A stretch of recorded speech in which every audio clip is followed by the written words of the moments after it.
Yo, it's your boy Bernard, and welcome to another episode of the Angry Blerd podcast, where I'll be discussing everything nerdy that has caught my eye this week. Damn Lent. Alright, what is my first bit of news? So the first bit of news is, I'm just going to go ahead and get it out of the way. I am going to record my reaction to the trailers for Final Destination Bloodlines, Jurassic World Rebirth, and the Fantastic Four First Steps. Once again, I have not watched these trailers, so you will be getting my initial reactions. I've sent this to my friends without watching it for myself. So I'm going to start from the level of interest from least to greatest. So let's start with Jurassic World Rebirth.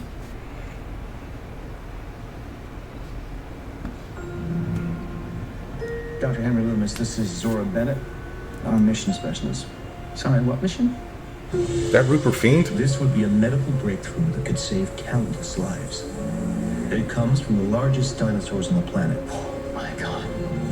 Fortunately for us, all these species exist in one isolated place. Can you be ready tomorrow? I can guarantee your safety. I mean, more or less. More or less? I'm like, yeah, I ain't going. He's your guy? We're the best. Oh, that is Rupert Fiend. Places they shouldn't be. We look towards Barbados, avoid government patrol, but there aren't that many anymore. Why's that? No one's dumb enough to go where we're going. This island was the research facility for the original Jurassic Park. We need DNA from the three biggest dinosaurs. Do we have to get a sample from an egg? I suppose we could try and get it from the parent, but they're a flying carnivore the size of an F-16. Maybe we should make it quick.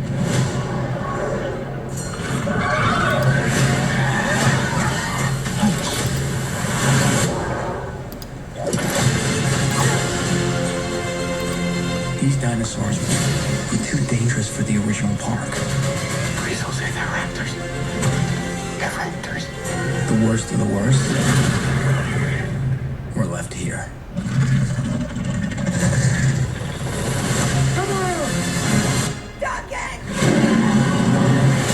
Well, they're gonna kill Mahershala. We put ourselves in a place we don't belong. Survival is a long shot.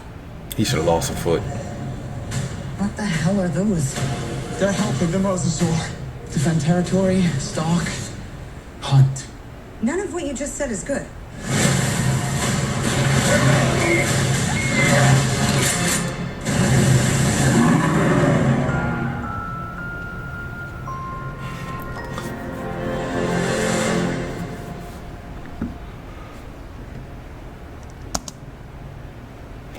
Okay, so it looks good. Can we please stop putting kids in Jurassic World situations, Jurassic Park situations? The first one we had Hammond's niece and nephew. I don't remember much about the Lost World. If there were any kids in there, Jurassic Park 3, never saw it. Jurassic World, Bryce Dallas Howard's nephews got stranded out in the middle of nowhere. The second one, Fallen Kingdom, we find out a girl was cloned.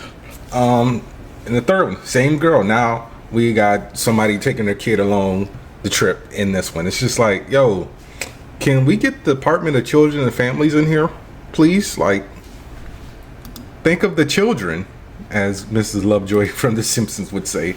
Would someone please think of the children? But it looks good. All right, so July. What is the precise date? Because I hate when they do that in trailers, because now I gotta click on stuff to find the actual date. So it is July 2nd. Should have known, 4th of July weekend. So now I am going to watch the trailer for Final Destination Bloodlines. Why did I just sound like I was Irish for a second?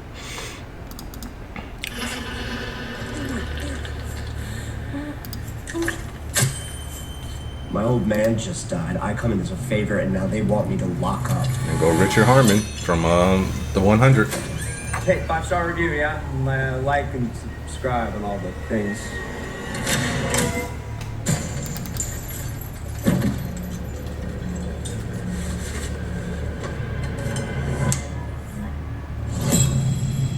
Yeah, why would you have chains that close to a fan? That's just asking for trouble.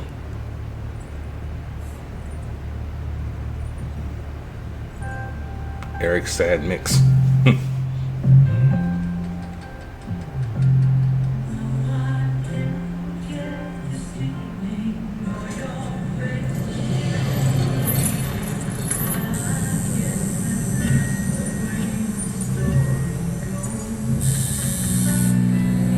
I wonder how many tattoo artists actually do that. They fix their own. I mean, I'm pretty sure they do. Oh, he's giving himself a new tattoo.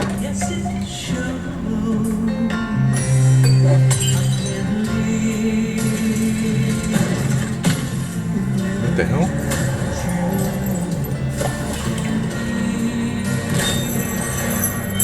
Oh!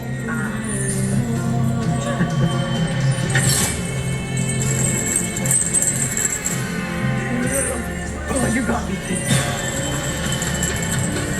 Oh. Yeah, this is.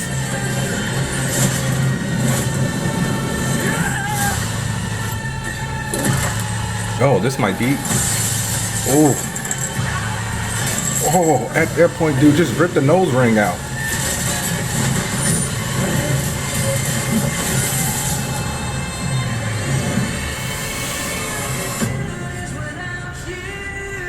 Ugh.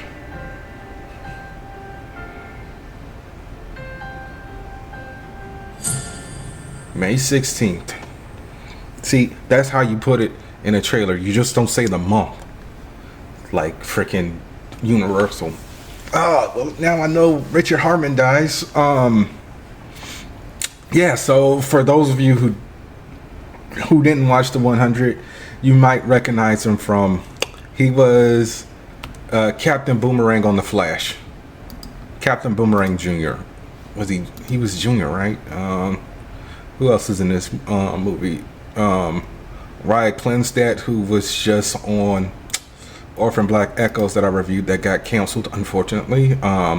Owen Patrick Joyner.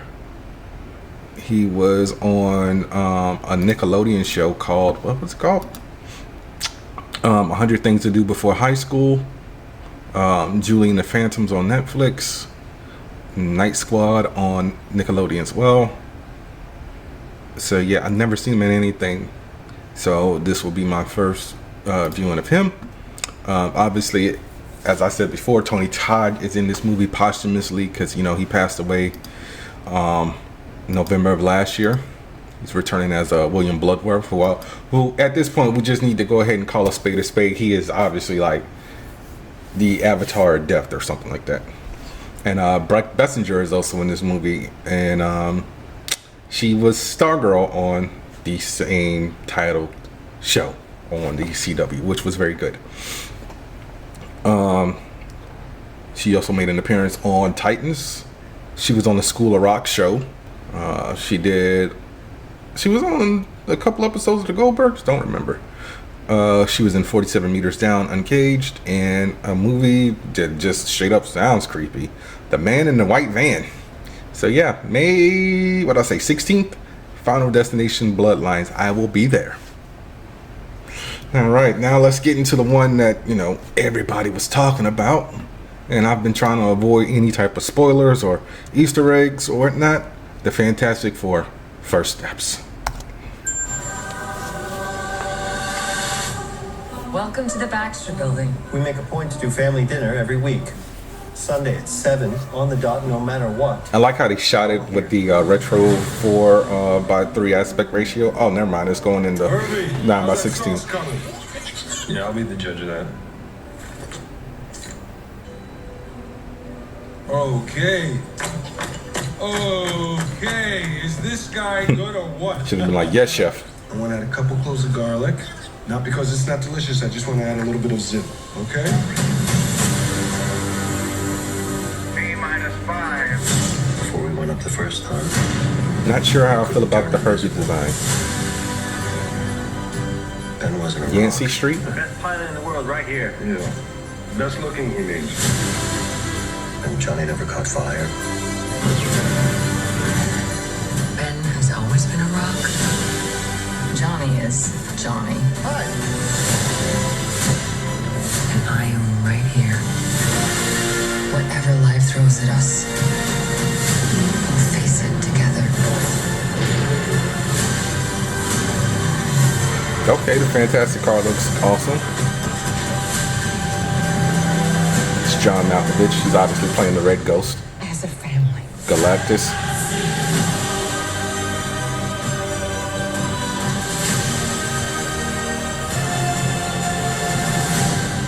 July 26th.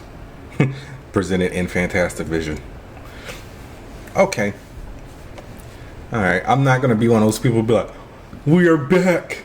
Because I honestly feel like the MCU never left. There may have been a few, steps that, were poorly executed. But all in all, I still actually enjoy all the Marvel movies after Endgame, because once everybody was like, oh, it hasn't been the same since Endgame, it's just like nothing. It's gonna be, that was lightning in a bottle. And keep in mind that also took 20 years to do. The problem is a lot of people don't have the attention span or the patience to wait 20 years. You gotta remember, when the first Iron Man came out, there was only one type of iPhone. And there wasn't no such, I don't even think Android was a thing yet. When was the first Android phone made? Let's look that up. I mean, Tony Stark had a freaking BlackBerry. First, okay, September 2008. So, yeah, we had just got Android as well. And it was the T-Mobile G1. Which was also known as the HTC Dream. But yeah, so Fantastic Four, from what I do see, looks very good. It's very weird seeing Eben Moss Backrack without any type of facial hair, because if you watch the Bear, he's always got like a stubble thing going on, and he's been grim. And one of the things I saw, like, people complaining about the Thing's eyebrows, and I say this respectfully to everyone. You know what? Fuck the respect. Go read a fucking comic book, okay? Ben has a unibrow, okay? Good grief. They got it right, okay? It hasn't been right since Michael Chiklis. I don't like the look of Herbie, but I get it. It's the 60s, and they're going with the retro-futuristic type situation. But, Herbie has never looked like that. But like I said, they're in the 60s, and obviously on an alternate Earth. So there's that. We didn't get to see the Silver Surfer. We saw we saw Galactus' shadow. We did not get to see Natasha Lyonne or Paul Walter Hauser or Sarah Now, so we don't know who they're playing. And John Malkovich, he will be playing a character known as the Red Ghost, who I believe controls monkeys. He's a very old Fantastic Four villain from, like, I want to say like the 70s or so. I've read like very few comics with him in it. So the Red Ghost first appeared in Fantastic Four 13, which came out in April 1963. The Red Ghost and his Super Ace were created by Stan Lee and Jack Kirby. Ivan Kragoff was born in Leningrad in what was at the time the Soviet Union before becoming a Red Ghost. He was a Soviet scientist bent on beating Americans to the moon and claiming it for the Communist Empire. He assembled a crew of 3 trained monkeys: Miklo the gorilla, Igor the baboon, and Piotr the orangutan, which he subjected to specializing training regimens. From his character description is he knows like how the Fantastic Four got their powers, cosmic rays whatsoever, and he deliberately designed his rocket to basically do the same thing to his crew. But yeah, I've only read a little bit of him over the 20 plus years that I've been reading comics. Apparently he also appeared in the Ultimate Universe. I have to go back and check that out, because ever remember seeing him. Well, Ultimate Fantastic Four more or less is a blur to me.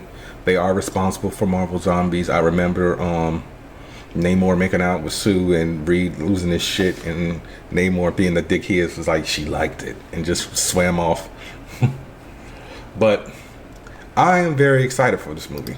Okay, so I will be there the following Tuesday after it comes out. So that's probably what, the 27th? No, not the 27th. The 29th. So I will be there July 29th with the review for the following week. Same thing with Final Destination Bloodlines and Jurassic World Rebirth. Alright, I am going to take a break to listen to the ad for Dubby. I'm going to go get some water. Be right back. This episode is brought to you by Dubby. Dubby gives you focus and energy without the crash and jitters. It has no sugar, fillers, or artificial dyes. Mix 1 packet or scoop into 8 or 12 ounces of water. Stir or shake well. Some powderiness is normal, and it has all the important vitamins. So this has vitamin C, B3, B6, and B12. And it's made from coffee fruit extract. So drink it and go conquer a task. And go to Debbie.gg and use my promo code Angry Blerd 10 at checkout to save 10% on your order. That's Dubby.gg with promo code Angry Blerd 10. Right back. All right, I'm back. So my next story, let me take a sip real quick, is a good gem from the 90s. Well, I really can't say good because I never finished it. I started a rewatch a few years ago when it was on Prime, then it got yanked off, and I just haven't gone back into it because I was hyped because I was reading the comic. And I was like, oh, I gotta watch this now. Buffy the Vampire Slayer is getting a sequel series. And, you know, everybody got hyped when they saw this. And no one knew if it was actually confirmed or not, even though it came from Deadline. Because they said Sarah Michelle Gellar will be coming back and executive producing. And Chloe Zhao will be directing the first episode. So Chloe Zhao is a... I almost said Grammy, a Oscar now. I think she won an Oscar. Double checking real quick. So yeah, Chloe Zhao actually, I believe, won a Oscar. Yeah, she won an Oscar. Well, she won 2 Oscars in 2020 for Best Picture and Director for the film Nomadland. And a lot of people may know her from directing Eternals. You know, if you were one of the 5 like me who saw it. As I was saying, no one was sure if this was actually coming out, but then Sarah Michelle Gellar made a post on Instagram and it said, so you might have heard some news this week, but I realized you haven't heard it from me. 3 years ago I got a call from a dear friend and mentor, Gale Berman. She told me that she wanted to sit down with Chloe Zhao to hear her take on a potential Buffy revival. I was blown away that Chloe even knew who I was, but as I've always done, I told Gale that I just didn't see a way for the show to exist again. We'd always been aligned on that, but this time I heard something different in her voice. I eventually agreed to go, mainly just to meet Chloe, and our 20-minute coffee turned quickly into a 4-hour adventure. We laughed, we cried, but mostly we talked about how much this show means to us. While I didn't agree to anything at that meeting, I did shock myself by agreeing to continue the conversation. These conversations did in fact continue over the next few years, and eventually we added the incredible Nora and Lila Zuckerman to our little tribe until ultimately one day we landed on an idea. I have always listened to the fans and heard your desire to revisit Buffy and her world, but it was not something I could do unless I was sure we would get it right. This has been a long process and it's not over yet. I promise you we will only make this show if we know we can do it right, and I will tell you that we are on the path there. I feel so lucky to be on this journey with these 4 unbelievably talented women, all of whom love Buffy as much as I do, and as much as you do. Thank you to all the fans who never stop asking for this. This will be for you. Okay, so that sounds very sincere, because people have been constantly asking Sarah, hey, when you guys gonna bring back Buffy? When you guys gonna bring back Buffy? You know, she didn't die. She showed up an angel and so on and so forth. And I honestly get why she didn't want to do it, because Buffy was on for what, 8 years? So that was what, 8 years of her life? Let's double check that. Buffy the Vampire Slayer. I really feel like it was it 8 seasons? Oh, 7 seasons. So yeah, I went from 97 to 2003. So what do you expect? Oh, that's right. The comic was season 8.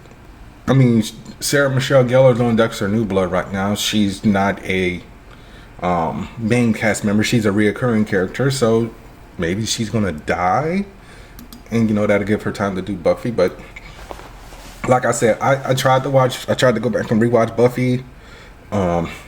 Maybe I'll give it another shot, since I know this is gonna be coming down the pipeline, and I might have to read the Buffy season 8 comic now, because the Boom comic that I read a few years ago, that was drawn by Dan Mora, it was basically like a retelling of some of the events for the original comic. But yeah, I mean, who knows? We'll find out more when we find out more. Next story, Nate Moore. I told you he was leaving Marvel. He is an executive producer, on all the Black Panther films and Captain America: Brave New World. Basically, he's the black producer on all things black. So he was doing an interview with comicbook.com discussing the future of the MCU, because he's still going to be on as a part-time executive. And this is why I got to tell you guys, stop listening to fucking scoopers. Jeff Snyder, aka The Insider, put out a post that said, hey, Marvel has been potentially auditioning actors to play T'Challa. And Nate Moore just came out and said, cap. He said, the truth is, there's no truth to these rumors. Never say never to anything. We haven't really had a lot of creative discussions with Ryan Coogler yet, because he's finishing his film Sinners, which comes out later this year. He said, we'll get into it later this year, but everything you read online is not true. And if for no other reason, then we just haven't started yet. So, like he said in the quote, he said, never say never, because it is a possibility that, by the time Avengers Doomsday or Avengers Secret Wars comes out, we'll have somebody else playing T'Challa. But I don't think Jeff Snyder actually said anything else about it. Hold on, let me go to his it's gonna try to get me to sign in, isn't it? Nope, it's just, I hate Twitter when you're not signed in now. I'm gonna go to his freaking Scooper site. Yeah, he didn't say anything to debunk what Nate Moore said. Yeah, he just decided to post even more rumored casting news about Julia Butters wanting to play Kitty Pryde in whatever Marvel X-Men movie. So yeah, there's that. This is why I say don't listen to scoopers. Yeah, he hasn't said anything since.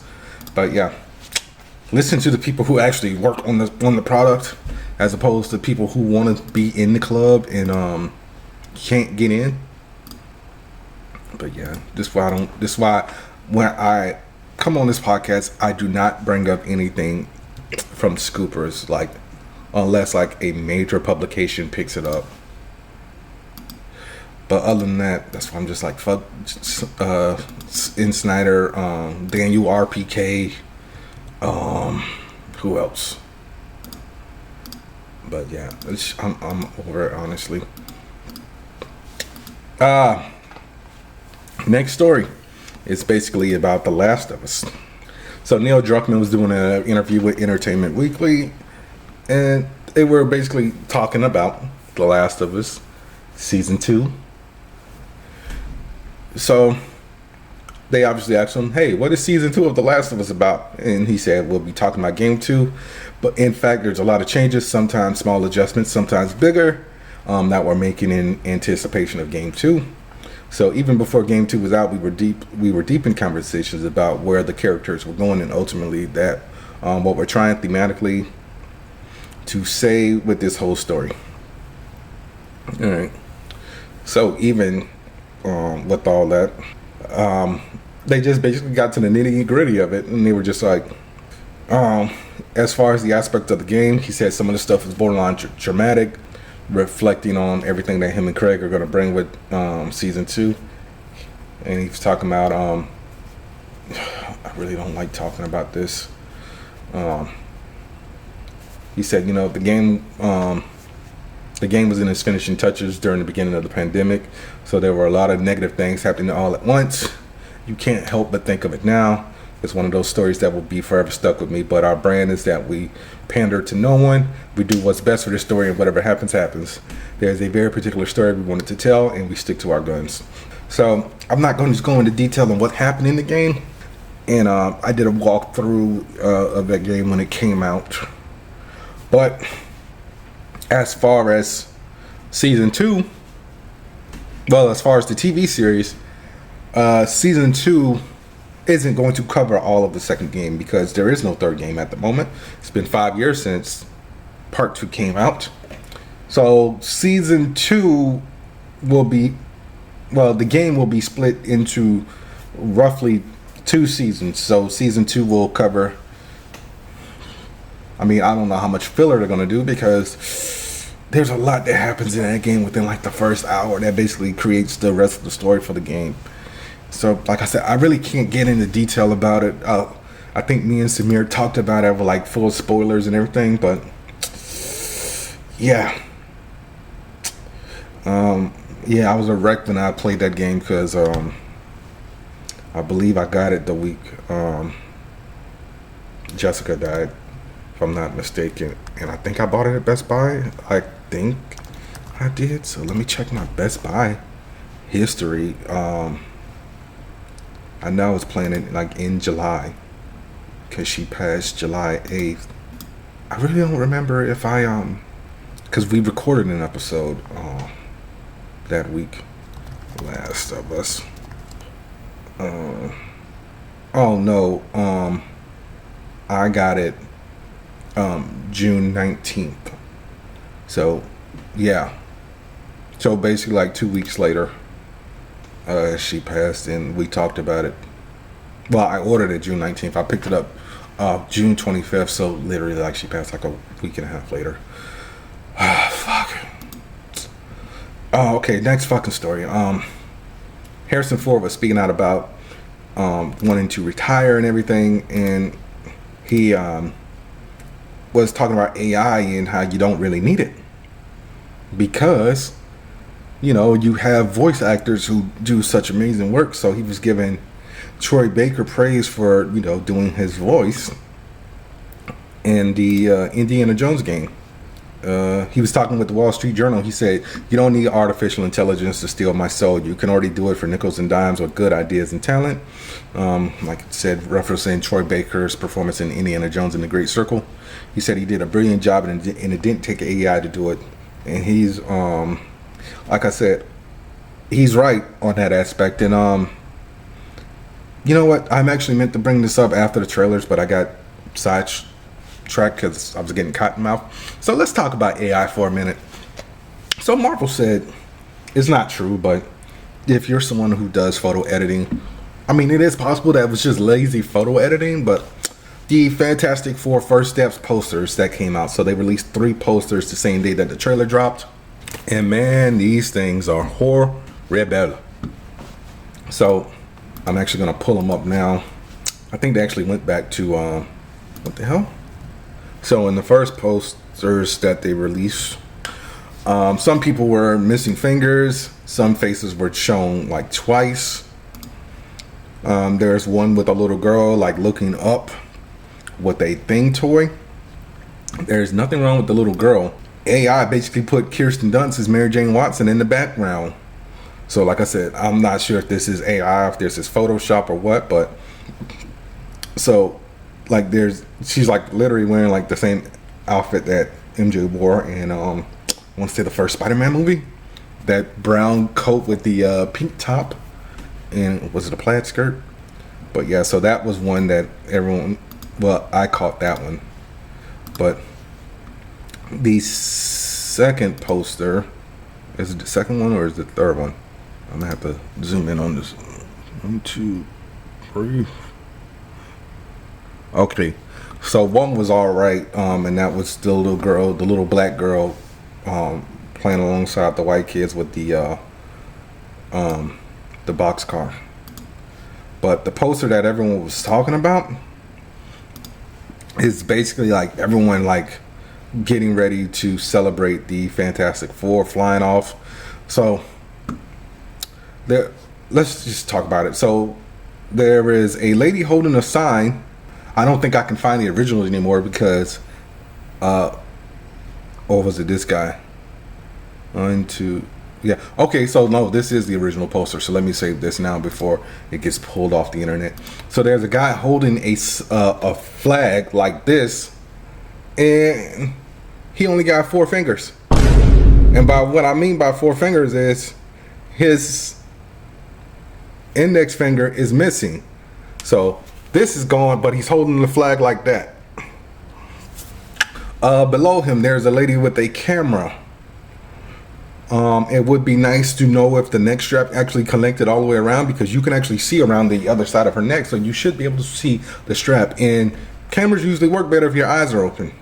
There's a lady who basically has like no neck whatsoever.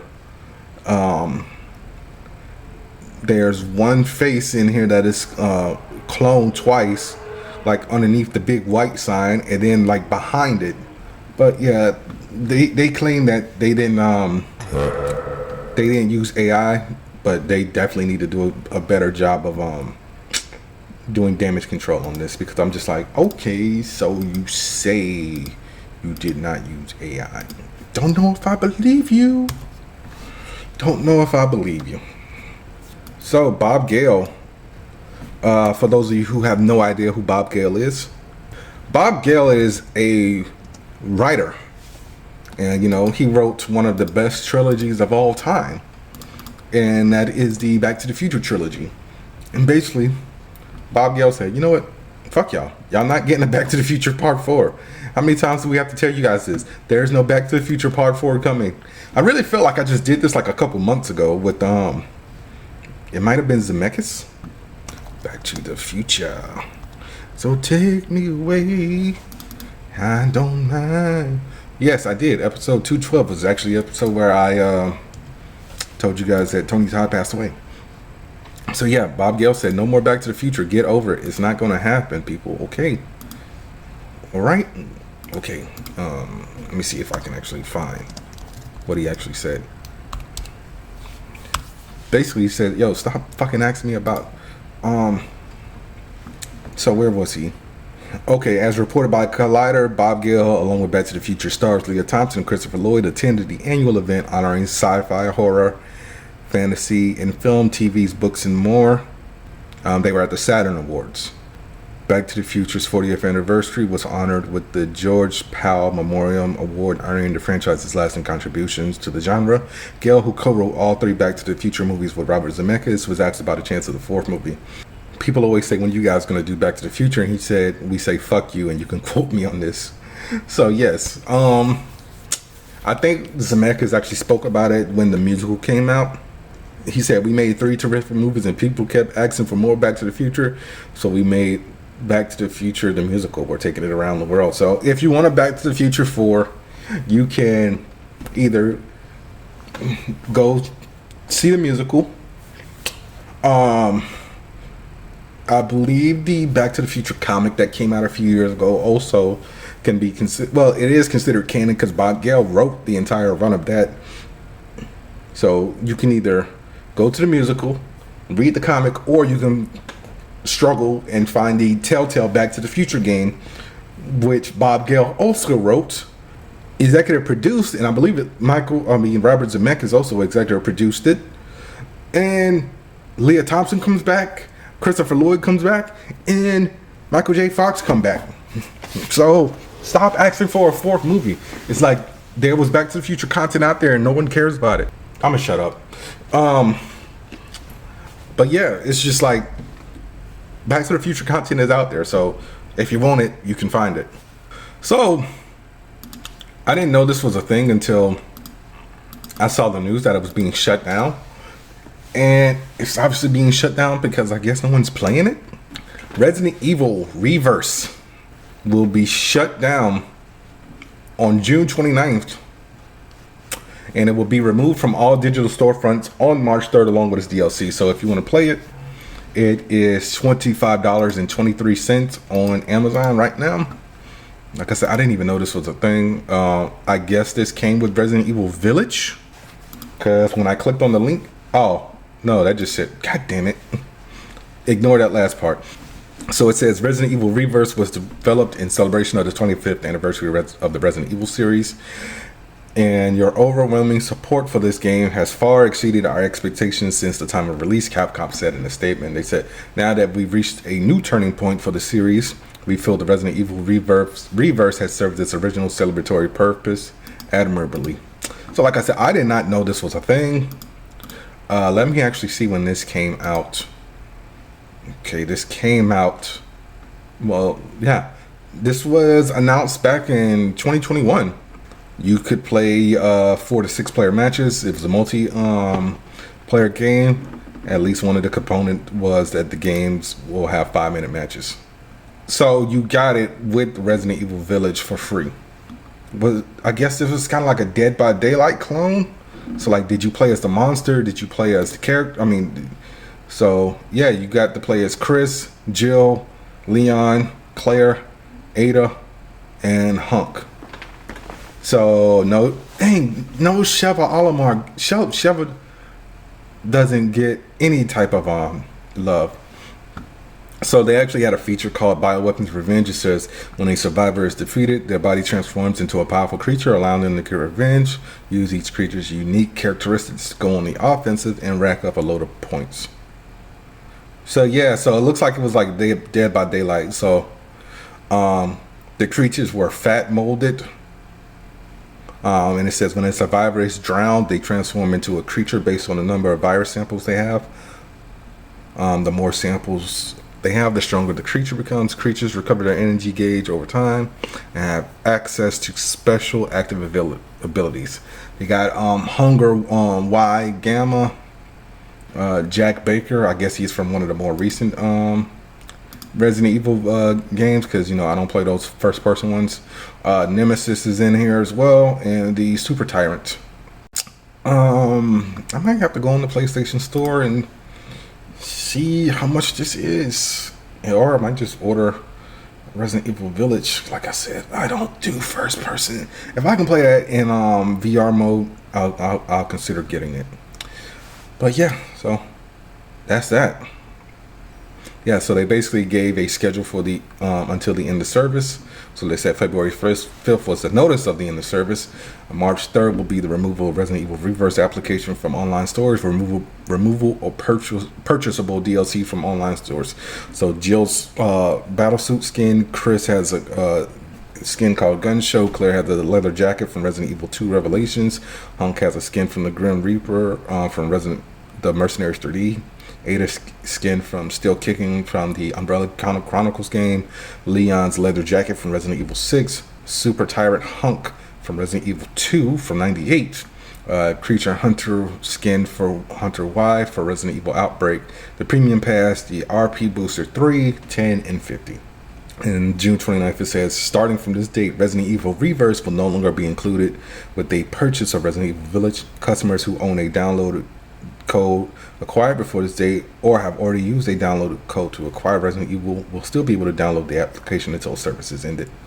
And it says you will no longer be able to play Resident Evil Reverse once service has officially ended. And they said we hope you continue to enjoy playing Resident Evil Reverse until the service period ends. So hey, it happens all the time. So what can you do? I mean, that's one of the problems with live service games. They can be here 1 minute and go on the next. And speaking of things that were here 1 minute and go on the next, let's go ahead and talk about it while we're talking about video games.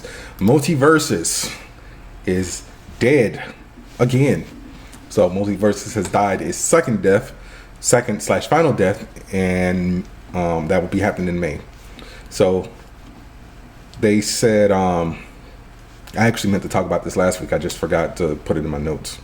So Player First revealed that the game will receive its 5th and final season on Tuesday, this past Tuesday, February 4th, and the season will last until the end of May, after which Multiverse gets delisted and its online functions will be rendered inert. After the date, players can re-download the game and access its offline functions. For the foreseeable future, Aquaman and Lola Bunny will join the roster with the new season, and the developer said they'll be completely earnable through gameplay. This is from their Twitter. They said, "We want to thank each and every player in person who has ever played or supported multiplayer versus. All of us here poured our heart and soul into this game. We will be forever grateful for the incredible support throughout the gameplay." So I did play the beta. I enjoyed it. My only issue was that the characters were too floaty, and honestly, that always seems to be an issue with Smash Brother clone games. So I don't know, like what the issue is, as far as like nobody has been able to replicate what Smash Brothers has done. Is honestly ridiculous. And once again, while we're talking about that stuff, as far as video games goes, let's talk about Warner Brothers Games as a staff, label, and crew, because all this is Warner Brothers property. So it's just like, what is going on over there, you know? So apparently there was supposed to be a Flash game, but due to the negative reception of the Flash film, Warner said, nah, scrap it. And I'm like, just because Ezra Miller was out here being a menace and, you know, the movie wasn't good, why does that have to affect the game? Because I'm pretty sure a Flash game, it might have sold a pretty penny, but I'm just like, yeah, what can you do? So all this is coming out from a article from Bloomberg. The Wonder Woman game has been retooled, by the way, during development, and it's already cost Warner Brothers Games more than $100 million. And the game is still years away from release. And this is what I mean, because I know Samir's not going to listen to this, but me and Samir are always having conversations about games not being done in a certain amount of time. I don't know if anybody remembers, this game was announced in 2022. Yes, 3 years ago, 2022. So it's like, why even make that announcement when you just showed us a teaser trailer that was 40 seconds long? So yeah, the Wonder Woman game was announced 3 years ago. What else did I have on this? Oh, so the only good thing about it is we might be getting a Hogwarts Legacy 2. So also in the same Bloomberg report, it was reported that Warner Brothers Games is working on a Hogwarts Legacy 2 and as well as DLC for the first game, which came out, how long ago did Hogwarts Legacy come out? I don't know. But in a recent report by Bloomberg, discusses Warner Brothers' plans for a Harry Potter franchise and video games. It touches on Harry Potter's Quidditch Champions, lackluster reviews, and weak sales. Weak sales, it was free. Maybe it wasn't free if you don't have PlayStation Plus. I don't know, but yeah, I feel like the DLC might just be a little bit too late. That game also came out 2 years ago. It's rumored that the DLC is expected to launch some point in 2025 within the $20 to $30 range and can be packaged as part of a new definitive edition. And I can see that making sense because that's usually what happens with games. Like, you know, they'll release everything like once like all the DLC is done or something like that. Like you get your Game of the Year editions for games, or you get your definitive editions like they just said. Like a perfect example of one that I might get, I gotta see what the price difference is the Horizon Forbidden West definitive edition, because I have the game but I also want the DLC, so I gotta see how much the DLC is versus, you know, just me buying another copy of the game. I'm done with video game news. Let's just talk about people being people. What the fuck is going on with my stories? Did I just copy the same link like multiple times. Anyway, Rob Liefeld, who some of you may know but don't know. So Rob Liefeld is the co-creator of Deadpool, X-Force. I'm trying to think who else. Let's just go to Rob Liefeld's Wikipedia page. I actually had several interactions with Rob Liefeld in my lifetime.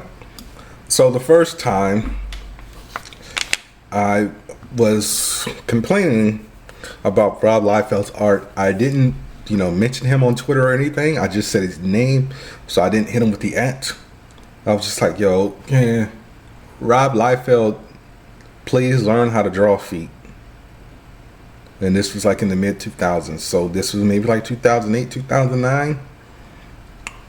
And he said, shut up. I've been doing this for like over 2 decades. I was like, oh crap, Rob Liefeld came into my mentions and I didn't say his name. But this time, the second time around, I actually did go in his mentions because Rob Liefeld decided to go on Twitter and post a video of himself driving a car while drawing. And I think I was like, bro, you really got to stop. And I think he said, fuck you, asshole, or something like that. I got to see if I can find the tweet. He probably deleted it. But the third time, I actually met him in person, and I got a paperback that my cousin Tyrone got me for my birthday a few years back. Shout out to you, Ty. He got me a paperback of what's known as Deadpool First, and this is the first and only time Marvel has done this. So it's basically a collection of the first issue of every comic Deadpool has ever appeared in. So it's got a reprint of New Mutants 98, the Deadpool's Volume 1, 2, and I think 3, as well as issue 1 of Cable and Deadpool. And it's weird now because now that they're reprinting those, they relisted it as Deadpool and Cable for some dumb reason. But anyway, Rob Liefeld. Oh crap! I was supposed to be going over who the creator credit. So like I said, Deadpool, Cable, X Factor, Youngblood, Brigade, Onslaught. Well, Rob Liefeld has taken his ball and gone home because Rob Liefeld decided to have a hissy fit. And if he sees this, guess what? I don't care anymore, okay? So, Rob Liefeld is officially done with Marvel for the third time, by the way. He left in the 90s to go form Image Comics with Jim Lee, Mark Silvestri, Dale Keown, and a few other people. And so he basically said that Kevin Feige does not treat comic book creators well, which may be true, which may not be true. Don't know that for a fact. I know Ed Brubaker made a cameo in Captain America, The Winter Soldier. He was one of the soldiers when they were doing Bucky's reprogramming. So apparently Rob Liefeld also has a podcast called Robservations. He was invited to the premiere of Deadpool and Wolverine. I actually have the photo. So I'm actually going to post a photo of him on the red freaking carpet, by the way. And he said that him and his family were not invited to the after party, which is something he was accustomed to attending. And he said he also felt snubbed by Disney brass, including Kevin Feige, who said he was near him at the red carpet but did not acknowledge him. He said it was meant to embarrass, diminish, and defeat me. He said he began to feel discomfort with Marvel beginning in 2023 when he learned that the company made the controversial change to the credits on Wolverine, which awarded the status to Roy Thomas. So apparently Roy Thomas got mad about Deadpool and Wolverine because he said that his name should have come first. And this is just a whole...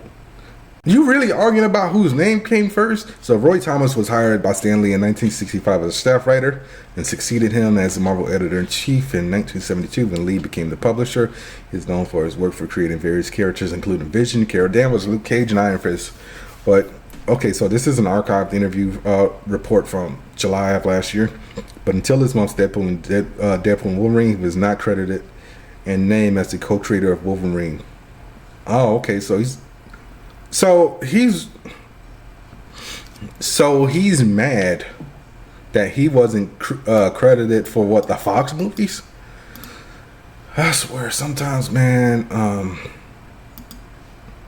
people are petty, because the last time I checked, you're not even the creator on Wikipedia. It's Len Wein and John Romita Sr.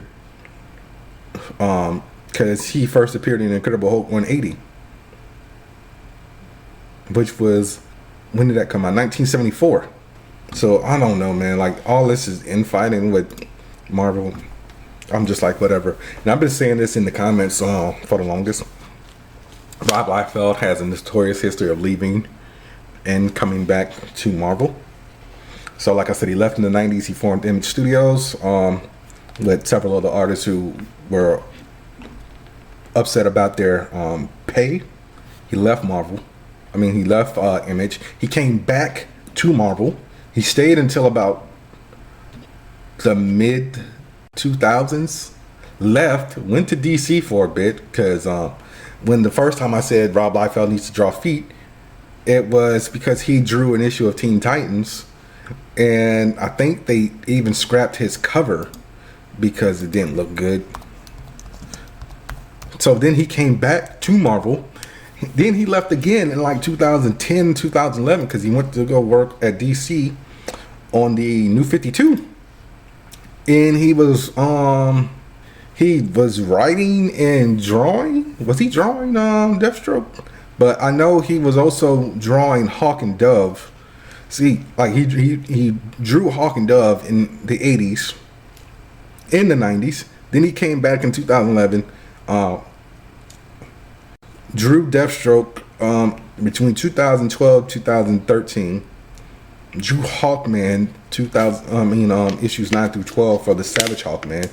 Came back for Image United in 2009 2010. Came back for Daredevil for a variant cover. He's been doing variant covers at Marvel for a while. Then he's got Deadpool Bad Blood and Deadpool Batter Blood, which I think Batter Blood is still coming out. But yeah, Rob, just pick a struggle, my dude. I get you want your just due, but you've been in this business for nearly 40 years, if not more. And I can't with some of these fucking people, bro. The egos is just crazy. Also, keep in mind, this has nothing to do with nothing. This is just a fun fact. Rob Liefeld was in a Spike Lee Levi's commercial and couldn't get his lines right. So there's that. I'm actually going to post it here, so fuck it. It's like 30 seconds. So how long have you been drawing comic books? Since I was about 7 years old, little kid. What'd your parents think about it? They hated it. They hated it, oh yeah. After I got a job and they saw that you can make a living out of it, you'll hear no complaints anymore. And you created X-Force? Mm-hmm. So what is the drawing of? This is the Spike Man. And what's this right here? This is the camera on top of your head that will record the wrongdoings of others. So Rob, have you had any formal art training? No, just a lot of imagination, I think. Wait, so I say it and then look down? Or just open it and say it? Fly button? Okay, next story. Bandai has formally announced that it will be making its own film company called Bandai Namco Filmworks America. And on April 1st for Legendary, they will begin the production of a live-action Gundam movie. And Jim Mickle, I have no idea who Jim Mickle is, but he is set to write and direct. Let's look up Jim Mickle. I would change my last name if it was Mickle. So Jim Mickle was born in Pottstown, Pennsylvania. He was inspired to become a director after he saw Army of Darkness, so I'll give him credit for that. He's about 45, 46. So as a director, he worked on something called Mulberry Street. Never heard of it. Stake Land. Never heard of it. We Are What We Are. Never heard of it. Cold in July. Never look, I've never heard of nothing he's done besides Sweet Tooth. So he actually helped develop Sweet Tooth for TV alongside Robert Downey Jr. So, you know, like I said, I didn't watch the last 2 seasons of Sweet Tooth because I don't know what the hell's going on over at Netflix. They're like burying a lot of their shows with like lack of production and whatnot. But yeah, what can you do? All right, what is my next story? So a video game that came out, I want to say like maybe in like the mid 2000s. Well, definitely the mid 2000s, but what's it, the mid 2000s? Sleeping Dogs.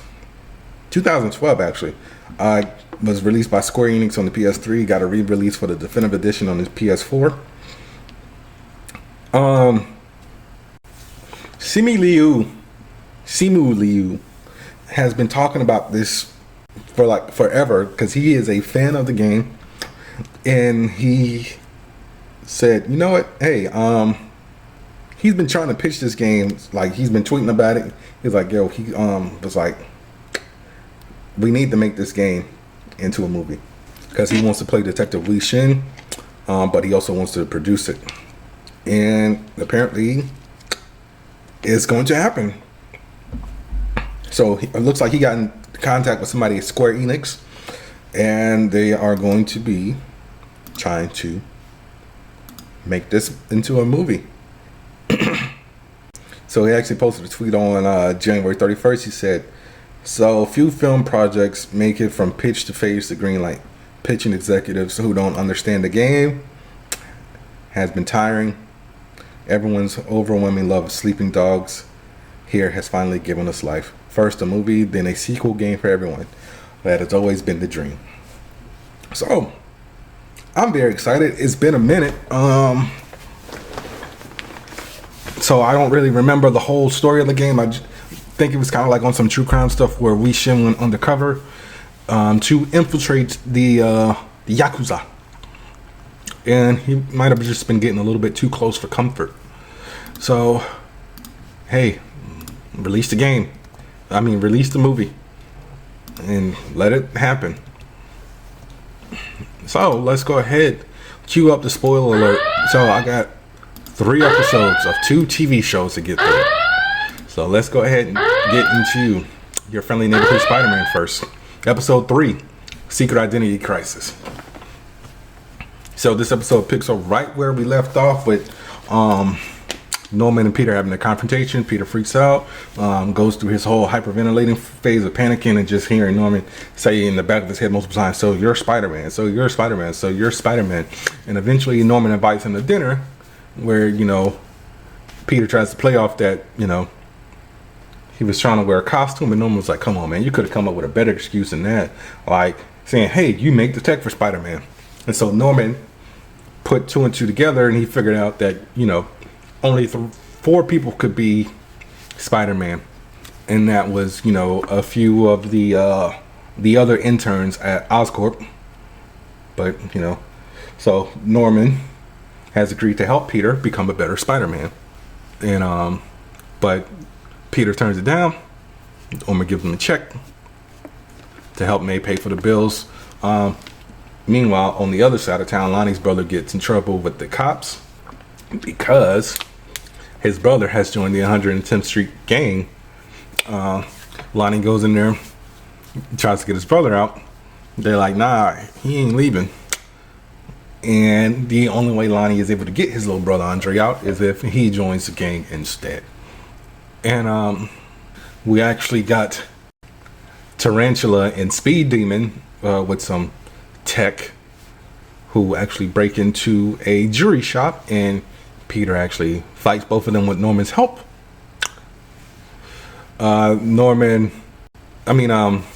Peter, realizing that he needs help with all this stuff, accepts Norman's offer for partnership. And Speed Demon and Tarantula, their tech has the same logo that Butane's flamethrower pack had from episode 2. So this was a very good episode. Like, I liked the fact that Pearl, Lonnie's girlfriend, gave him a ride home, you know, being the supportive girlfriend that she could be. But I feel like Nico's being buried. Like, Nico has her moments in every single episode, but, you know, she wasn't in this one. So let's get into episode 4. Secret Identity Crisis was directed by Stu Livingston and written by Jeff Tramiel. Forgot that part. All right, episode 4, Hitting the Big Time, directed by Liza Singer and written by Charlie Nooner. So, like I said before, this show was supposed to have, it was supposed to be a Tom Holland Spider-Man show, but then they decided to change it at the last minute for some reason. So there's a lot of MCU synergy in here. So this show takes place around the time Captain America Civil War happens. So the Avengers are fractured over the Sokovia Accords. Norman believes that Peter must step up to become one of the protectors of New York City. And so he has Peter put on various suits. So I had this I'll get into it later. None of the suits actually worked out. So he was like, I just got to be Spider-Man. Big Donovan, who was the leader of the 110th Street gang, sends Lonnie out to go get some food, which apparently is in a rival gang's territory, known as the Scorpions, which is led by Matt Gargan. So he uses Lonnie as a scapegoat to go get the food and almost get Lonnie killed, because Lonnie is trying to get out of the game because Lonnie's been missing football practice and everything. And Norman, after having a conversation with Peter, was like, you know what, you're right about, you know, these other suits not working. So you can only be you. He gives him a nice Spider-Man suit, which is white and black. Looks very similar to the Iron Spider suit, or the Future Foundation suit, if you want to go with the comics. So he rescues some innocent bystanders after they're caught in a crossfire with a group of Russian criminals who actually robbed the bank. The cops captured all the criminals except for one, named Mila, who escapes. And Norman tells Peter he's gonna shut down for the night because he's at a meeting or something like that. But Peter's so excited about his save with his new suit, goes back to Oscorp and unmasks in front of Harry. So yeah, Peter's having a hard time keeping his secret identity in check, and we find out who the mystery engineer is behind all the tech from the villains that we've come across so far, like Tarantula and Speed Demon and Butane. It's none other than Otto Octavius. So very good episode, and the various suits that Peter gets, it's actually from a comic arc in the 90s called Identity Crisis. So Norman Osborn, back from the dead, framed Spider-Man for killing Harry, instead of Peter trying to figure out a way to, Peter's trying to figure out a way to clear Spider-Man's name without being Spider-Man because he's being hunted by the cops. Creates 4 separate aliases. He creates Ricochet, Dusk. Crap, what were the other two? I almost said Prodigy. Ricochet, Dusk, Hornet. Oh, it was Prodigy. I knew I went crazy. So yeah, he makes these 4 different suits that all rely on different parts of his power set. So the Hornet suit, Peter made a jetpack with Hobie Brown and used Ben Reilly's stingers, coupled with obviously Peter's strength. Ricochet was basically a ground level superhero who did not use anything besides Peter's agility. Dusk was a dark, mysterious individual using the costume from another dimension to blend in the shadows, as well as Glide to use Peter's strength and spider sense. And Prodigy was basically like a Superman type character. He had superhuman strength and speed, able to leap from rooftop to rooftop, and had a bulletproof vest. And the mask also had a fake nose due to the fact that a portion of Peter's face was actually exposed. But yeah, so let's go ahead and get into episode 5, Hitting the Big Time. I'm sorry, not hitting big time. That was the one I just did. The Unicorn Unleashed, directed by Stu Livingston, written by Jeff Trammell. Otto gives Mila a helmet that shoots lasers from his forehead, and it analyzes her opponent's moves. And so she uses it to break her friends out of prison, while Otto plans on using the money to make a name for himself. And back at Oscorp Tower, you know, Peter's not really good at the secret identity thing, so Norman's like, at this point we just gotta put Harry in the loop. You know, he's gonna be your other guy in the chair to fill in whenever I'm busy. So Mila, like I said, plans to break her friends out of prison. She actually is partnered with Chameleon, Rhino, and somebody else who I don't remember off the top of my head. But Mila gives Peter the work and almost kills him, but she is stopped by Rhino after she used him as bait in the fight. And Rhino still vows that, hey, just because I saved you, that don't mean that we're friends. Nico is supposed to be going to the movies with Peter, shows up late, but he also invites Harry. And Lonnie, once again, skips football practice to go deal with some stuff with the 110th Street gang. They actually go in a fight, in a gang fight with the Scorpions. Lonnie actually ends up saving Big Donovan. Should have let him die, honestly, because you probably could have got out the gang that way. Ends up getting stabbed in the shoulder, saves his life, and basically he gets the nickname Tombstone. So this episode was good. Pearl got buried in this episode. We saw like one scene of her at the school. It's just like, come on, man, Peter, get it together. Like this version of Peter seems to kind of be working on his superhero personal life balance better, because he did show up to the movies despite the fact that he did invite Harry. And Nico, I guess she was trying to make this a date, so Harry is at this point being a third wheel. So it's just like awkward. My only issue with Lonnie is he's not albino, but they're calling him Tombstone, so I guess he's going to get powers and that's going to turn him albino. It may be in this season, it may not, but who knows. Alright, let's go ahead and get into Invincible. So season 3 episode 1, You're Not Laughing Now, directed by Jason Zurich and written by Simon Rakapia. Alright, so 3 months after the fight with Engstrom, Mark is still training with the CIA. It's basically the GDA to get strong enough to fight the Viltrumites after his ass kicking with Anissa. And he's been avoiding Eve ever since he came back and basically told her, you know, what happened with the future Eve. Rex shows up. They have a little moment, and Cecil's like, yo, somebody's pulling a Nicolas Cage and still in the Declaration of Independence. And he sends Mark, and Rex is like, bro, I'm right here, okay? And Rex tags along, and they fight Dropkick and Fight Master. But they are also attacked by Kate's brother, Multipaul, who is going after Rex for letting his sister die.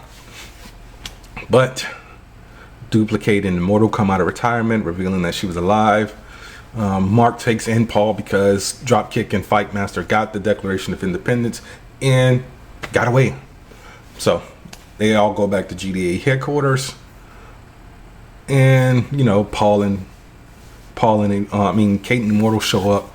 Everybody's happy to see her, but then Rex is also excited because Ray comes back because she's out of her coma and everything.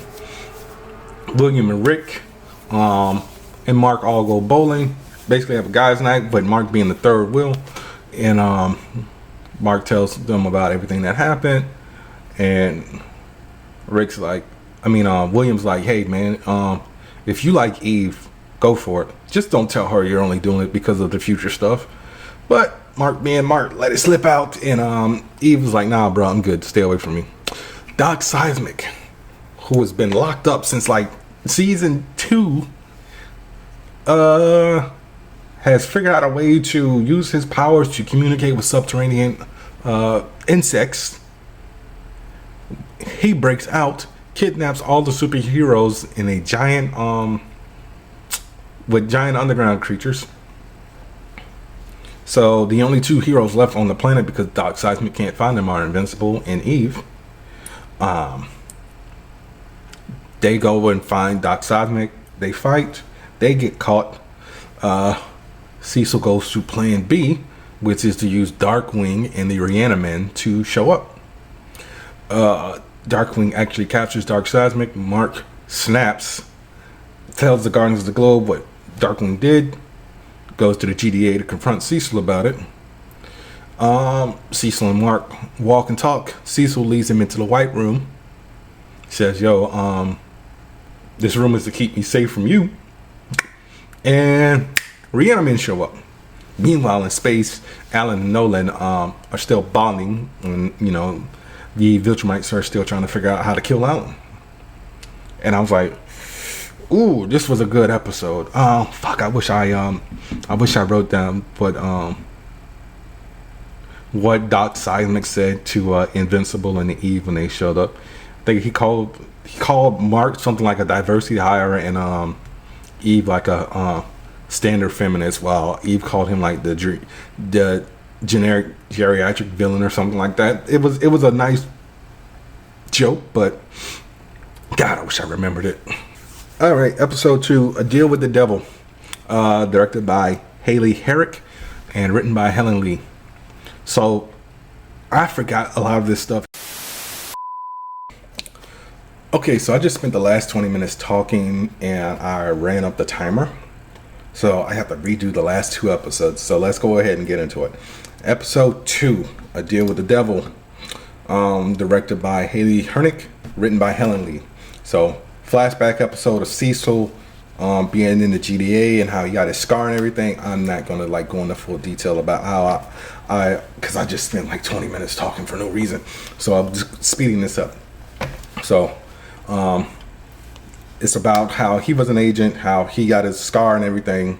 This episode is 75% flashback, 25% present day. Cecil is having discussions with his supervisor, who is, what is his name again? Radcliffe, who is voiced by Evil Dave Chappelle, aka Bokeem Woodbine, about, you know, sometimes having to cross the line, because you can either be the good guy or you can be the guy who saves the world. So we actually come across Knucklebuster and Force Fist, who are responsible for Cecil getting the scar because they released some toxic gas out into the world. A couple years later, and Cecil freaks out when he sees them because they are working for the GDA, protecting them from the Lizard League. So Cecil kills them, ends up going to prison. Spends 3 years in prison because of his actions. Radcliffe is like, actually, I want you to take over the GDA because you turned this whole place around. And Cecil's like, nah, I'm cool. I'm not doing it.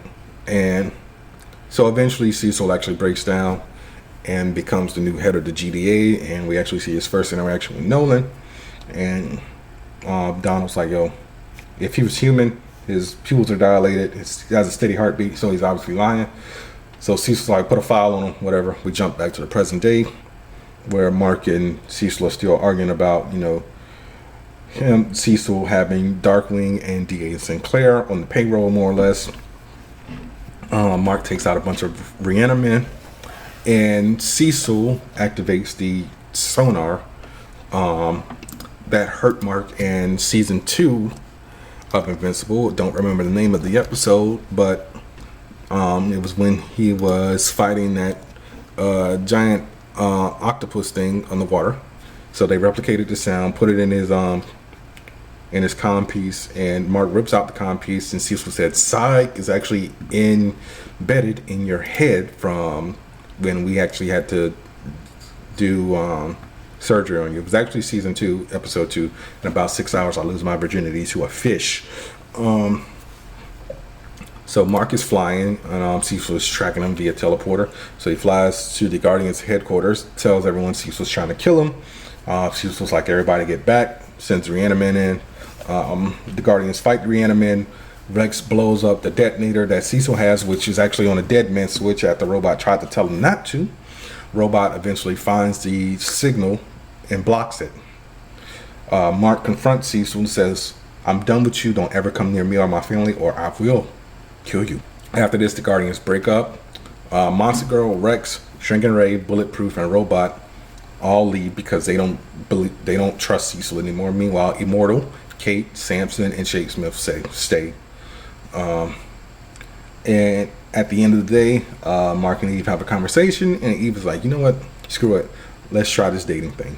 This was actually part of the first issue of Invincible I bought that came out way back in the day. It's actually Invincible issue 50, and I actually said all this already. So Cecil is on the cover with a busted face, and Mark is not hovering over him, but he's towering over him with a bloody face, with a bloody fist. So this issue actually came out back in 2008. So I feel old. June 2008. But yeah, so we're like pretty much a little bit of the halfway point because Invincible is only like 144 issues. I honestly feel like we're cutting out a lot of the good stuff, but we got the great stuff, but we're leaving out some of the good stuff because we're only 3 seasons in. All right, episode 3. You Want a Real Costume Right? Directed by Sol Choi, written by Jay Faberer. So Eve moves back in with her parents, giving them an ultimatum. She won't use her powers at home, but they can't judge her for using her powers. Meanwhile, she's also going back to college to learn architecture because of the fiasco that happened in season 2 when she fought that villain and basically tried to rebuild the park in the apartment complex that ended up collapsing. Debbie is dating Paul. It's like her second or third date. And she tells him everything, that Nolan was Omni-Man, Mark is Invincible, and Oliver is Nolan's son from a space mantis. Oliver and Mark are flying. They go to Art's. Oliver gets his suit, decides to go by Kid Omni-Man. Art also convinces Mark to, hey, it's time for you to get a new suit. It's time for a change. Things with you and Cecil obviously didn't work, so he gets his black and blue suit. But Mark also explains to Oliver that, you really can't go by this name because of the destruction that Nolan caused, and, people aren't ready for that yet. So, Titan is forced by the Order, which is the crime syndicate, by Mr. Liu, to break Multipole out of prison because it happened in his territory. So, Mark and Oliver show up to take out Furnace and what's the guy's name, Zapper or something like that, I don't remember, but they take them out. Oliver gets electrocuted. Mark freaks out. He's like, I told you to hang back, and he's like, I'm a big boy, I can take it. They go home. They come in, see Debbie and Paul making out. Paul reveals that he knows who they are. Mark snaps at his mom for not even bothering to tell him that she's just gonna tell her boyfriend who they are. So, meanwhile, Amber and Eve go have coffee together. Eve tells Amber that her and Mark are dating. She's like, kind of figured, good for you two. The Mauler twins break into the same military base that Rex, Ray, and Kate all almost died at. They launch a missile with an EMP on it to basically blackmail the world into paying them hundreds of billions of dollars. The small team of Guardians of Kate, Samson, Shapesmith, and Immortal show up. They all get their asses kicked. Mark goes. He's holding his own against the Guardians for a while, but then Oliver shows up and distracts him. They shoot their missile off. Mark goes after the missile. And Oliver kills both the Mauler twins.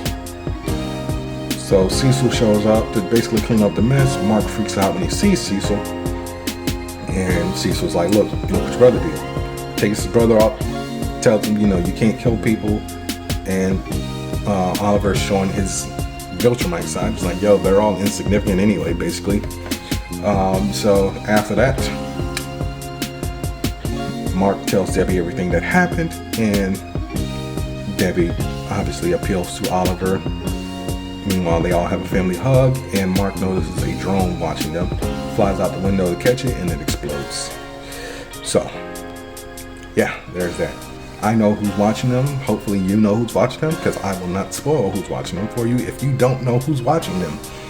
But Mahershala Ali did not come back to provide the voice of Titan for some reason. Don't know. Maybe he was busy filming Jurassic World Rebirth. I don't know. But so far, I'm liking these 3 episodes. And I am going to call it a wrap. So this is your boy Bernard. That was another episode of the Angry Blerd podcast. Be sure to rate, review, subscribe. Tell a friend to tell a friend. Go on Instagram, Twitter, Blue Sky, TikTok, Facebook, all at Angry Blerd Pod.